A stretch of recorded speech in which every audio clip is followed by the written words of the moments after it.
অযোধ্যালৈ আপুনি গৈছেনে? যদি নাই যোৱা এটা সুবৰ্ণ সুযোগ।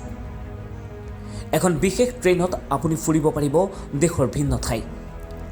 ভাৰত গৌৰৱ পৰ্যটক ট্ৰেইনেৰে আৰম্ভ হ'ব শ্ৰী ৰামায়ণ যাত্ৰা। আজিয়েই বুকিং কৰক টিকট। শ্ৰী নাৰায়ণ যাত্ৰা 20 দিন আৰু 19 নিশাৰ এই যাত্ৰা 24 আগষ্টত দিল্লীৰ পৰা আৰম্ভ হ'ব বুলি IRCTCয়ে টুইট কৰি জনাইছে। ইয়াৰ বাবে আজিয়ে টিকট বুকিং কৰক। যিসকলে প্ৰথম 100টা বুকিং কৰিব তেওঁলোকক 5% ৰেহাই দিয়া হ'ব। 24 আগষ্টৰ পৰা আৰম্ভ হ'ব এই বিশেষ যাত্ৰা। ক'ত ক'ত ভ্ৰমণ কৰিব পাৰিব আপুনি?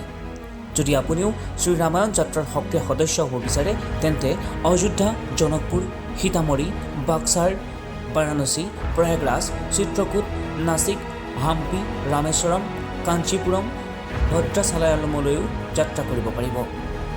2022 আগষ্টত আৰম্ভ হ'ব। IRCTCয়ে টুইট কৰি এই তথ্য প্ৰকাশ কৰিছে। ভাৰত গৌৰৱ পৰ্যটক ট্ৰেইন শ্ৰী ৰামায়ণ যাত্ৰা 20 দিন আৰু 19 নিশাৰ এই যাত্ৰা 28 আগষ্ট 2022 তাৰিখে দিল্লীৰ পৰা আৰম্ভ হ'ব। সেয়ে আজি টিকট বুকিং কৰক।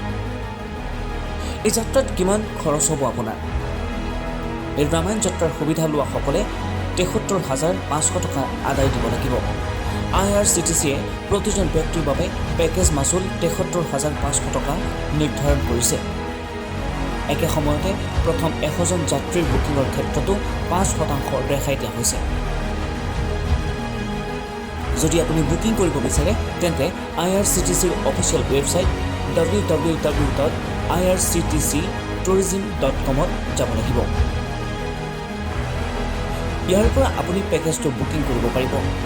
Rail, bus, hotel, mile guide, বীমা এই সকলোবোৰ এই পেকেজত অন্তৰ্ভুক্ত কৰা হৈছে। গতিকে খৰধৰ কৰক।